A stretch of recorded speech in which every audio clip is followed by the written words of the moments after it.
God bless fantasy football week 12 alongside Sausha Durkin, Andrew Rogers, Cam Broham. And this episode is unique. Some may call it interesting. Some may call it fulfilling. Sure. All of the above. It is Thanksgiving week. Yeah. And we are going to stuff our face with our fantasy favorites this week and hope and pray that nothing goes sideways. Yeah.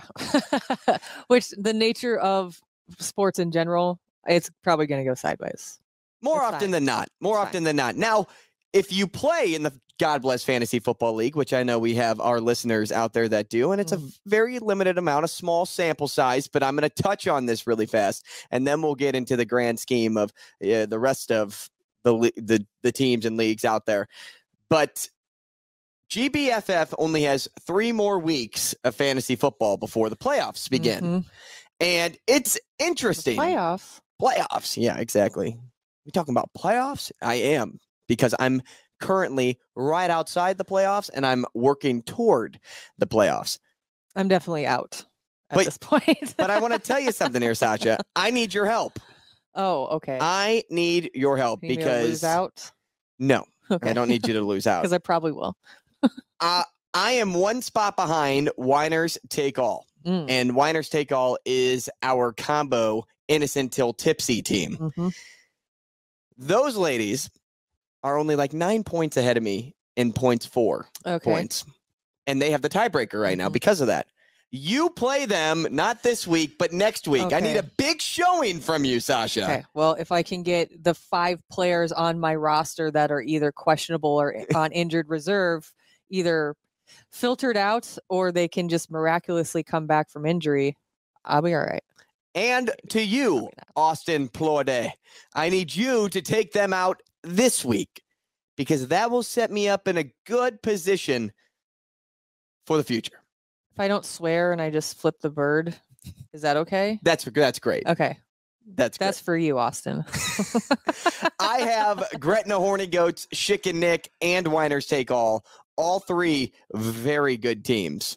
Very much so. Yes. Gretna Horny Goats having a tough year, but they put up points against you last week. Yes, they did. And our guy John Carroll, he has a good team. Yes, he does. It's much better than his record. And he knows that, and I think everybody knows that. Unfortunately for him, unless he wins out and say Winners Take All or I lose out, or both of us actually would technically have to lose out for him to have a shot. I just don't see that happening, and it better not happen to me. I'm telling you that right now. But it should set up for, I shouldn't say an easy schedule for me down the stretch, but an easier schedule because Chicken Nick is trending in the wrong direction. They've been up higher most of the year. Like I said, I have Gretna Horny Goats this week, and then I take on, no joke, Innocent Till Tipsy's Winners Take All team to end the year. Oh, it could come down to that playoff spot being held on week 14. But yes, a lot of things out in the mix. I did get a win against Winners Take All earlier this year. It wasn't a big win. It wasn't a great win, but it's a win. And I will take any win I can get at this point. And I need you to win next week. Okay, I'll do my best. Trend. Get in that right direction. Get in that good headspace for me, Sausha. Let's check out some Thanksgiving storylines. The one and only that I really want to touch on, Buffalo got their practice run at Ford Field last week. And that just screams hammer Buffalo again. Yeah. Because the Lions are not a great team. I know they're coming off a win against the Giants, but they're not a great football team. If you look at betting trends, because, believe it or not, I'm into betting. I know it comes as a shock to a lot of people. But since 2004, favorites on Thanksgiving are 43-8 straight up and 35-16 ATS. Road favorites, which are the Bills in this case, 23-1 straight up, 19-5 against the spread. Also, the over-under for the Bills-Lions game is already set north of 50. And Bills road unders this season, 5-0. Wow. So I don't really love that number. And I think the Bills defense can do its job against the Lions. And Detroit struggles on Thanksgiving. The Lions are 3-18 straight up and 7-14 ATS as an underdog in the wild card era on Thanksgiving. If you move one game further, the second game on the slate, the Giants have played twice on Thanksgiving in the last 20 years. They are 0-2 straight up and ATS. They're 5-1 straight up and against the spread as underdogs this season, though. And Daniel Jones 7-2 on short rest, so don't sleep on the Giants. Who knows these numbers first off? Like I always wonder that. Like who's keeping track of? Oh my gosh, Daniel Jones short rest. I know it's 4 days, but to me, short rest screams, yeah, he got 3 hours of sleep and he's ready. Right, he's ready to party, and he's gonna do it this week. Let me tell you. Dallas is 1-10 against the spread in its last 11 Thanksgiving games. You heard me right. 1-10. And Dak Prescott has been the quarterback for a good chunk of those. The Vikings, the night game, 3-1 straight up, 3-1 ATS on Thanksgiving over the last 25 years. And Cousins is 2-0 against the spread on Thanksgiving. But back the under in this game. The Patriots defense has allowed 3 points in back-to-back weeks. 3 points. That's your defense right there, Sausha. And you guys won 10-3, courtesy of a punt return. Yeah. Yep. Hey, a win's a win, right? No matter how big, no matter how small, a win is a win. Shall we get into our rankings for Thursday? Sure. Kick us off. Sure. I like Josh Allen this week. How can you not? Allen is still dealing with a right elbow issue that he's been playing through. That doesn't mean that he's not available for Thursday's game. Believe he practiced yesterday. So Allen rushed 3 times for 7 yards against Detroit. Buffalo did a terrible job of closing out drives, which resulted in a buttload of field goals. He also threw Nope, wrong notes. Cool. I can read. Despite the weak performance, Allen and the Bills get terrible Detroit defense on Thanksgiving Day. I was going to go down here and say 2 interceptions, which did not happen. Oh, you just skipped paragraphs. You started in the right spot, though. I did. And then I shifted. It's okay. Full disclosure, Josh Allen almost found his way on my hate list this week, but I put him on my like list. I debated that myself. And there's a reason for that. Mm-hmm. And it has everything to do with his elbow issue. Everything. He didn't have the best performance last week. Mm-mm. And he didn't have an overly tough matchup last week either against the Browns. Yes. But you know what? It's a new week and everybody deserves a do-over. So I put him on my like list too. Also on my like list, and I'm not very proud because I would have chosen Mac Jones purely based on the matchup. But I just can't get behind Mr. No Touchdown. So, it sounds obvious, but I'm going to stick with the 2 top QB options this week and talk about Dak Prescott. Dak, his numbers would have been even better if it weren't for Minnesota's defense crumbling to pieces and him leaving the game early so that he could get some rest for the early turnaround matchup here. He has multiple touchdowns in 3 straight games, too. And even though the Giants have allowed just 10 passing touchdowns this year, which is one of the best numbers in all of football, they got humbled last week by the Lions. They got humbled. So Dak's been playing good football. That Cowboys defense has been playing good football. Tony Pollard and Zeke have been playing good football. So the combination of the run game there, things are just working. Connecting on all cylinders right now for the Cowboys. I think they have another easy win here. It won't be 40-3.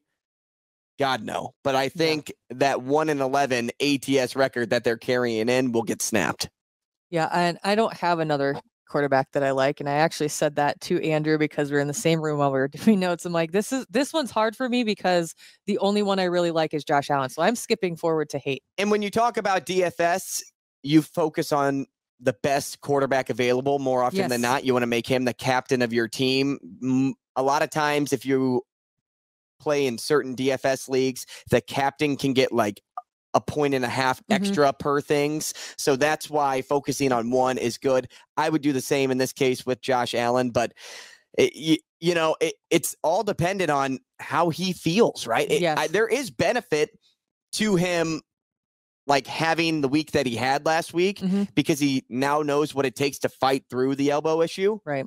But aside from that, it's going to be tough choosing a quarterback this week. But I wouldn't stay. I would stay as far away from anybody not named Josh Allen and Dak Prescott. Yeah, pretty much. I don't like Daniel Jones. Nor do this I. week which sucks for me because I've got him in my roster and my rotation because Kyler Murray is fighting through some stuff right now.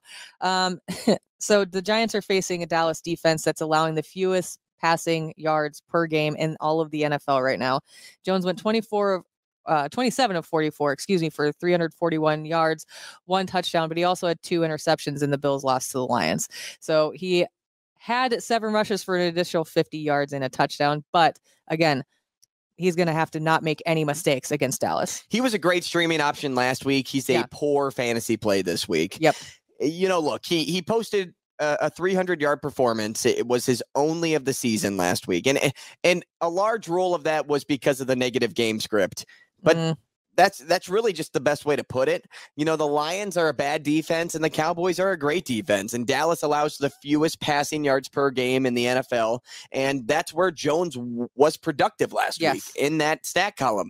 The use of his legs, there is benefit to that most weeks. But in this matchup, the combination of pass and run, it's just a recipe for disaster. It's not going to go well for the Giants. And if anybody's going to have a big game, it's going to be the bounce back of Saquon Barkley. Yes, which is a great segue because do you know who I like this week? Not Saquon Barkley. That's what my guess is. No, I do. Oh!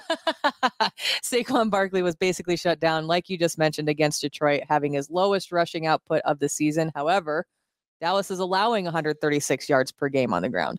So I think that he's going to have a better game, obviously, than last week. They focused on shutting him down. I like how we had the same quarterbacks and people are probably like, oh gosh, quarterbacks. Yeah, I guess we all can have the same, but Sausha and I are giving you 4 different quarterbacks that we like this week. And that's probably my favorite piece to add here because it gives you the ability to run the numbers that we run and then go with your gut in certain situations based on what matchup you think is best.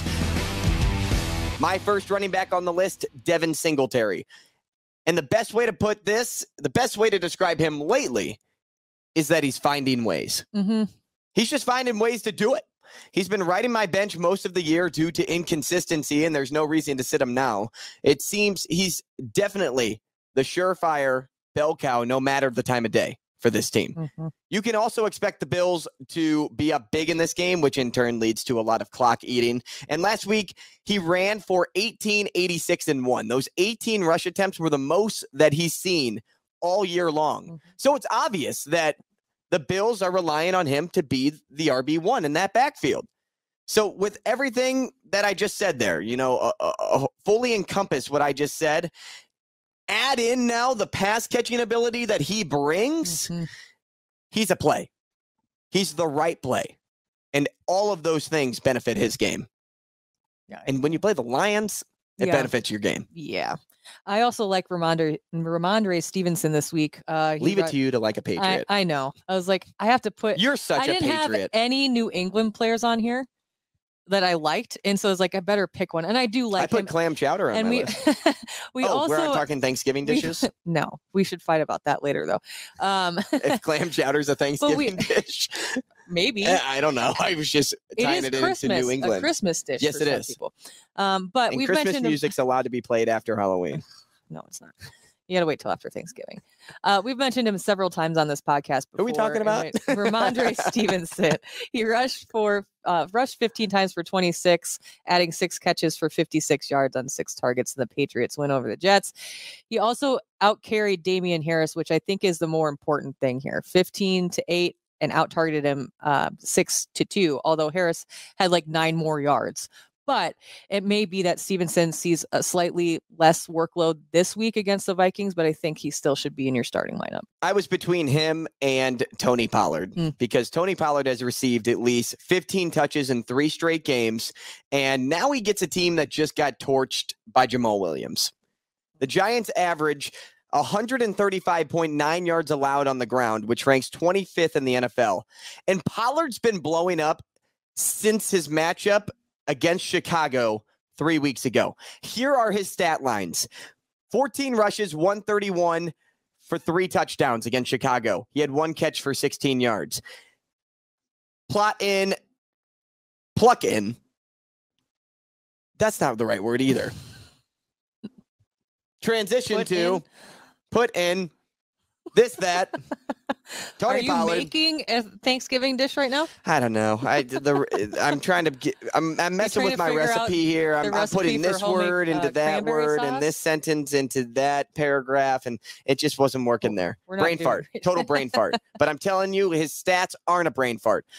2 weeks ago, 22 rushes, 115 yards, and a touchdown. He had 3 catches for 13 yards. And then last week, he had 15 rushes for 80 yards, which is like, wow, his numbers trended in the wrong direction there, Andrew. But here's where it didn't. 6 catches, 109 yards, and 2 touchdowns. And that was also a week that Zeke scored twice. He's so versatile. It's insane. He dismantled the Vikings, and there's no reason he shouldn't do that to the Giants as well. I got through that. It was rough, but I got through it. It was. And I'm glad that you actually have the same hate as I do, because I had his name on my sheet and it disappeared.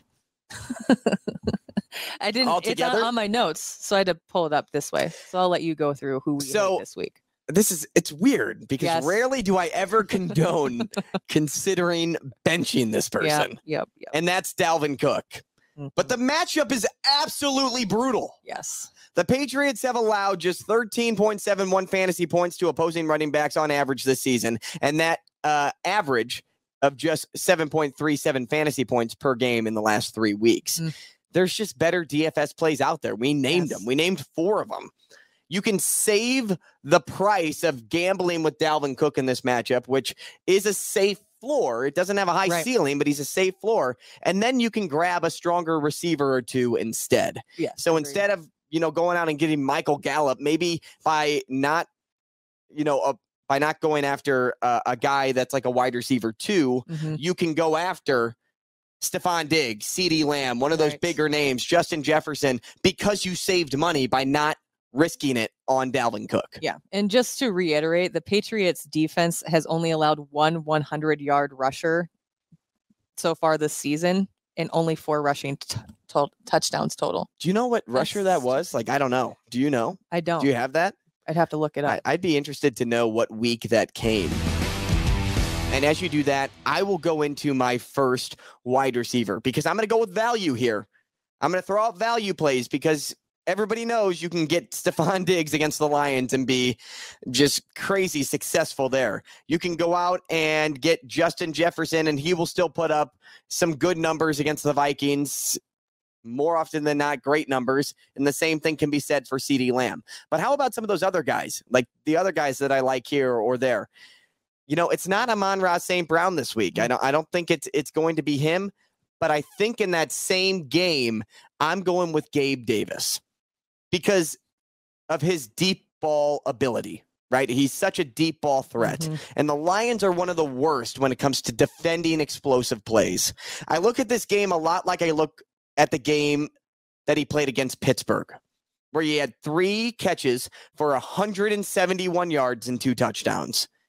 He's been quietly surging up and down lately, compiling 11 catches for 161 yards and a touchdown over the last 2 weeks. And his target share, something to pay attention to, that's been going up. Everything about his target share has been trending in the right direction. He should be decent value for daily fantasy as well. So I really like Gabe Davis here. It just presents a great opportunity for you to maybe save money on receiver, splurge a little bit when you get to the running back position and or tight end when that time comes. Yeah, I can't. Were you able to find it? No. Should we switch off? Should I look for it now? No, you can look for it. I like Justin Jefferson this week. He caught 3 of 5 for 39 yards, and the Vikings lost to the Cowboys. That game just... Wow. Anyway, the Vikings' biggest problem was too many drives getting shut down by Kirk Cousins' sacks behind his backfield left tackle. So you may see more of that on Thursday's game against the Patriots defense. Again, the Patriots might have one of the best defenses right now in all of the NFL. So Jefferson is a top 5 fantasy wideout anytime he plays. So obviously start him. That's why I put him on my list, but realize that he may not have as many points as he has had all season.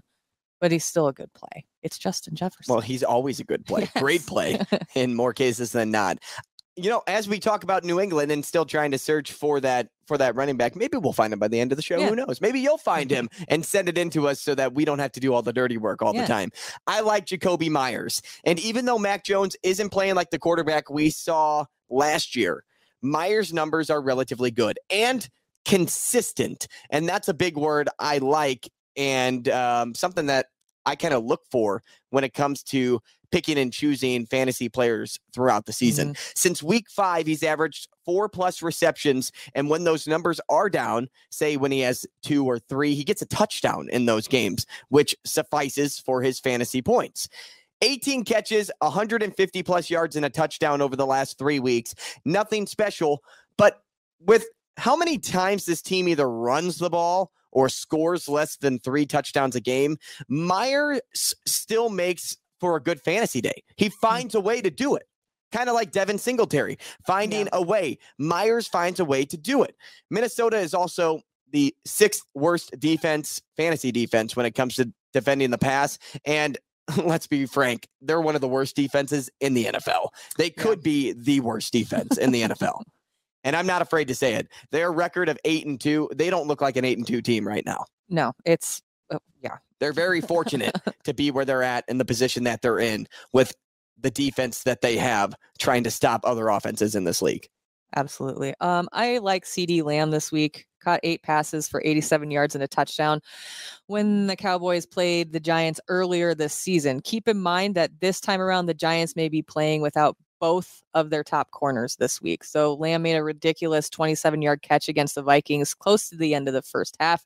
This was only the second time all year that Lamb finished below 50 yards. I think you see more upside this week. You know who it was, Sausha? Who? Yeah, it was them. How about that? The Chicago Bears. I would not have guessed that. It was the loss of 33-14. Wasn't that Monday Night Football or Sunday Night Football? It was a primetime game.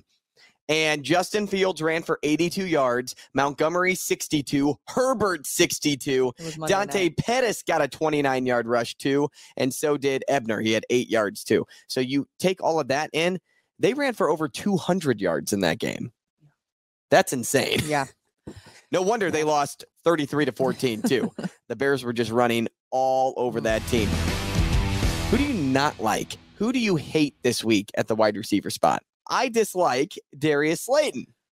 And I know it's enticing seeing as he's the undisputed wide receiver 1 for this Giants team, but the production doesn't match wide receiver 1 numbers. Don't look too much into his 10 targets, 5 catches last week. He's got the number 1 defense ahead. Targets may be there. Catches are what matter, though, and he'll be limited to 3 or less. That's all I need to say when it comes to not starting Darius Slayton this week. Now let's talk tight ends. Okay, let's do that. I like Dawson Knox this week. Sausha, we always talk about tight ends. Going off on another little tangent here. Sausha likes tight ends so much that she adds them into wide receivers. Yes. That's all I can think about. You know why? Actually, I don't think we can talk about this because one of them was a serial killer, so never mind. Because for a time, New England had the top 2 tight ends in all of the NFL. Yes, they did. And I know who you're referring to. We won't even say his name because doesn't... Yeah, Rob Gronkowski. Oh, gosh. Don't put that on him. Anyway, Dawson Knox caught all 7 of his targets for 70 yards in Buffalo's win over Cleveland. The Browns were fairly successful in stopping Josh Allen from beating them deep while also generating pressure. So the defensive combo forced Allen to lean on Knox in that game. And I think that you're going to see more of a similar follow-up in this game against the Lions. Yeah, I like Dawson Knox too. He is on my like list. 7 for 70 last week. It was his biggest performance of the year, and there's some momentum carrying that can be carried over to this matchup too. Another guy I like is TJ Hawkinson.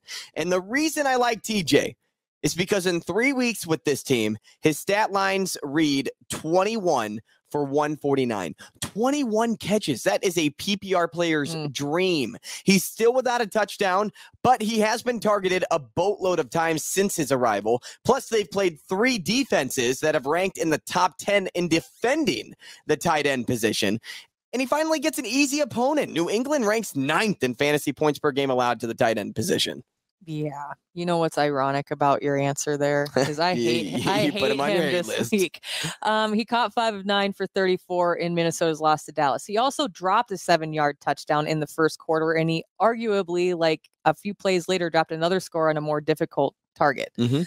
Also had a 29-yard catch overruled when he couldn't get both feet in bounds. Obviously, calling him a bad football player, Sausha. Sometimes you just have a bad day. But again, they are hosting a Patriots defense on a short week. And as we've said, but you heard the number, 9th most fantasy points allowed. That's great. For TJ, you're right. Okay. I don't think so this week, though.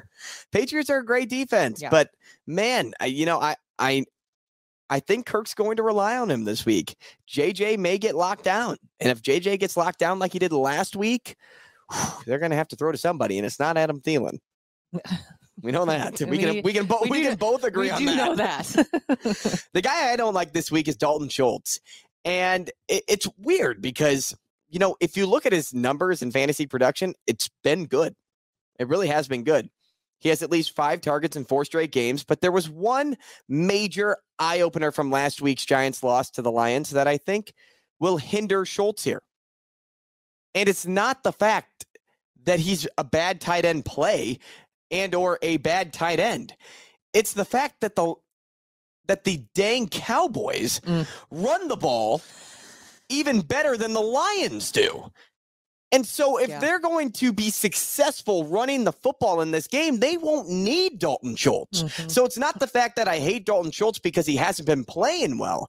It's the fact that Pollard and Zeke can run all over this defense, and I don't think they'll need to pass much to be successful in this game. Right. And that's like typically when we're going through this stuff, that's where I think a lot of our decisions lie is what does the matchup look like? Because if they're going to have success throughout the entire game running the ball, why would you need to pick up a tight end or really a wide receiver from that specific team, especially if you're going to rely heavily on the run? 100%. Leads me into, after talking about the Cowboys, let's talk about defense and the Cowboys defense and why they should be your defense this week. I don't care if you saved money on a running back or a wide receiver to maybe get a better quarterback or, in another case, a better tight end or, a better receiver, whatever it is. Maybe you take a little bit of that extra change and you spend it on the Cowboys defense this week, because this is a defense that can put up the numbers that you may need in DFS value. The Cowboys had a season high 7 sacks last week. 7 sacks. They're the only team to have both 5 games with 5+ sacks and 4 players with 5+ sacks this season. So it's not just Micah Parsons doing it all. It's everybody on this defense. It's a primary reason why this team is 7-4. And you fire them up against a below average Giants offense. You do it 10 times out of 10. And the defense you avoid, the Detroit Lions. Obviously. It almost was the Minnesota Vikings. But they rank at the bottom of the NFL in several categories, including points allowed, total yards allowed, opponent third down conversion rates, and more. I'm just going to keep it and more. Teams have also scored more than 30 points against them in 5 different games this season. And sure enough, you know who they're playing? The Bills. And they've scored 30+ in the last 2 games. Take out the Lions this week. Yeah. I don't care if you're like, man, I want to spend money on Diggs and Jefferson, so I'm going to take the worst defense. It's well, I probably wouldn't. Probably would not. Maybe Thursday. Use Gabe Davis or, Isaiah McKenzie, and then take the better defense because you will need it. Thursday presents an awesome opportunity just for, you're sitting on your couch, you're feasting, and as everything is digesting, you may be talking with family, playing games, drinking a little bit, but you're watching football all day long. All day. It's like, honestly, if we have to vote on favorite holiday, Halloween's up there for me, and I think that'll always be number 1, but I think number 2 is Thanksgiving. Really? Yeah. I think you'd be in the minority when you say that. I love the food. I love that there's football on all day. I love that it's a little bit more relaxed. Like Christmas is stressful for me, as we were discussing. It is a stressful holiday, but it is still my favorite holiday. forever and always. It will always be Christmas. Okay. Always. And guess what? Disagree yet again. Guess what? This year on Christmas Eve, you get football. Don't you always get football on Christmas You Eve? do. But Yeah. there's always games on. Tons of games on Christmas Eve. And then you get, what, 2 on Christmas Day? I believe so. Yeah. So, come on. Football. If you're looking for I just football, like you go to Christmas. specifically like the Thanksgiving, Christmas! the feeling of the Thanksgiving games, because usually it's led into by this guy. Ho, ho, ho. Usually it's led into by the Thanksgiving Day parade. So you probably Flying in had on Rudolph brunch to or something. Christmas, leaving some deer droppings on my way to Christmas on Thanksgiving. I think you might have some stomach issues, dude. Because of Thanksgiving. We got to get out of here. I meant I was on Rudolph, if you heard earlier on.